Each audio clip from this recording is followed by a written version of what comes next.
8, 7, 6, 5, 4, 3, 2, 1. Ignition. And lift off. Go Falcon, go PSF. Stage 1 propulsion is nominal. Vehicle is pitching downrange.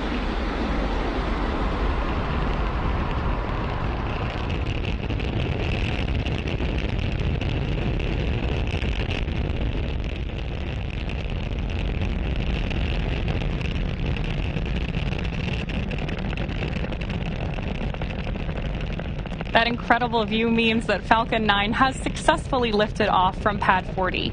And right now we are throttling down to prepare for max Q in about 30 seconds. As you may have heard us explain before, this is the period of highest aerodynamic pressure on the vehicle. Power and telemetry nominal. That's because at this point, we are seeing the greatest difference in dynamic pressure, which is increasing with the rocket's speed, and ambient static pressure, which is decreasing as we move up through the Earth's atmosphere. Vehicle is supersonic. With that call out, we know that Falcon 9 is moving faster than the speed of sound.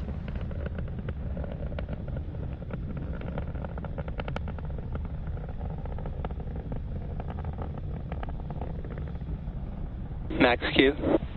With confirmation that we've passed through max Q, we have 3 events coming up in quick succession, starting with main engine cutoff, stage separation, SES1, or second engine start 1. Main engine cutoff, or MECO for short, is where all 9 Merlin 1D engines will shut off to slow down the vehicle in preparation for the next event, stage separation, or stage sep for short. That's where the first stage booster will separate from the second stage. Right after stage sep, the first stage will start its journey back to Earth, targeting a landing on our drone ship, a shortfall of Gravitas, which is currently stationed in the Atlantic Ocean, about 680 kilometers downrange. Now, during that time, Stage 2 will continue on its journey to space with the third event, Second Engine Start 1, or SES1 on the nets, and this is where the single MVAC engine will ignite to propel the second stage along with the PSN SATRIA payload to orbit. In addition to these 3 major events, the fairing halves will also separate less than a minute after SES1, so keep an eye out for all of those coming up in about 10 seconds.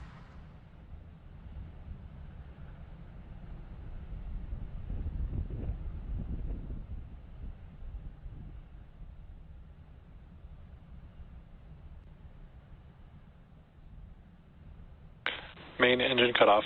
Stage separation confirmed.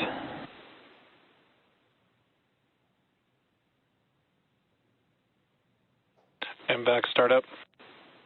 So you heard the call-outs there, and you can see on your screen in this great dual view that we have that the MVAC engine on our second stage has ignited. Now, this is the first of 2 second stage burns that we're tracking for this mission. And the first stage on the left-hand side of your screen is coming back to land on our drone ship, a shortfall of Gravitas. Now, we are also expecting fairing deployment. Both vehicles are on nominal trajectories. With that, we know that both vehicles are headed in the right direction. And as I was describing earlier, we are expecting fairing separation in just about 5 seconds.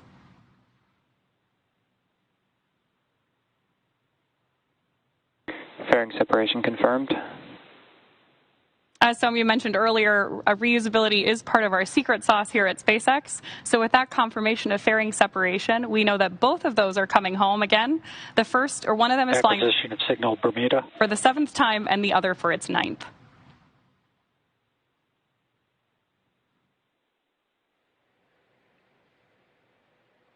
It's now T+3 minutes and 55 seconds into today's mission, and we have a great view of Stage 1 on the left and Stage 2 on the right.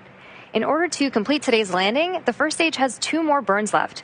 Next up will be the entry burn, where 3 of the Merlin engines on the first stage will reignite, and this will help slow down the F9 first stage as it re-enters the upper part of the Earth's atmosphere. That entry burn should start in about 2-ish minutes from now and will last about 20 seconds.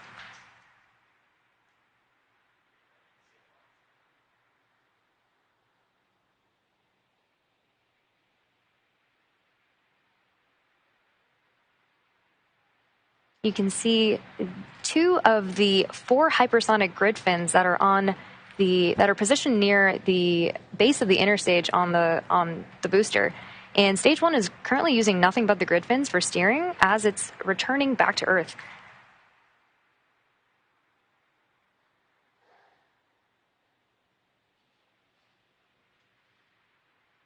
can also see those little puffs of gas. Those are nitrogen gas bursts for attitude control, and they also help orient the rocket on its way back down.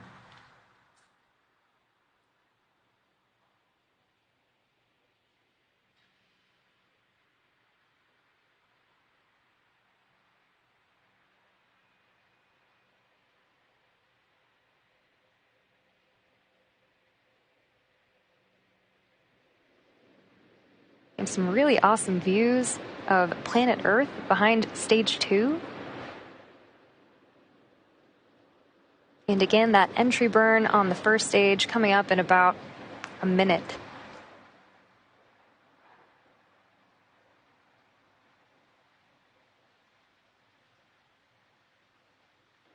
Both vehicles are on nominal trajectories.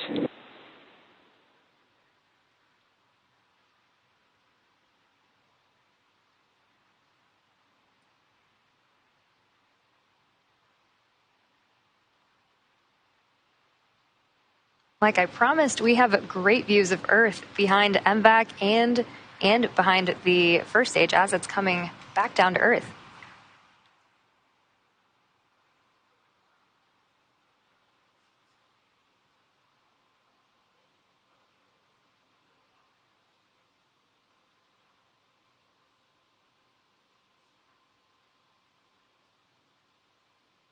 Stage 1 entry burn startup. You can see that 3 of those engines have now relit engines 1, 5, and 9 for the entry burn. It's about 20 seconds for this burn.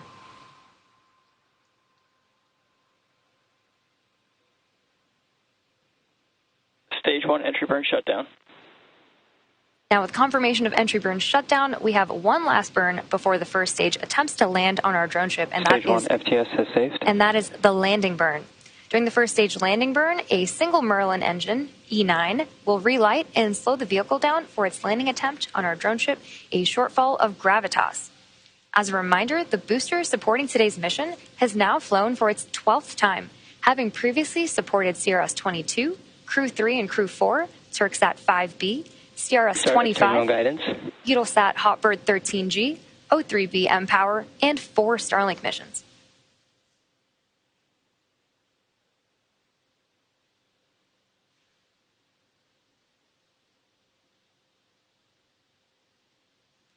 We'll also be coming up on SECO 1 or second engine cutoff 1 in about 30 seconds from now. Stage 1 transonic. Stage 2 FTS has saved.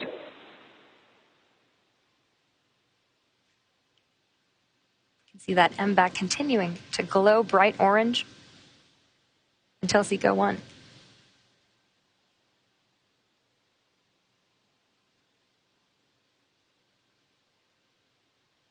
Nominal orbit insertion. MVAC shutdown. Great callouts for SECO 1 and nominal orbital Stage 1 landing insertion. burn.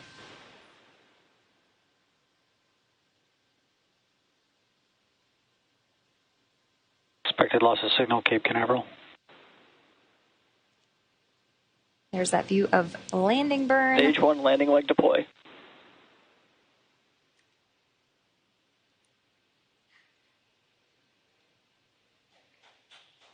And a great view of landing.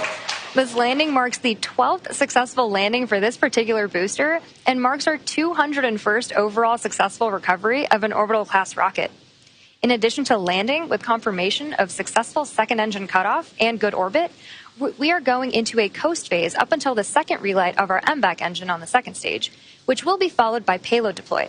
Till then, sit tight and we'll see you back here at the T plus 27 minute mark.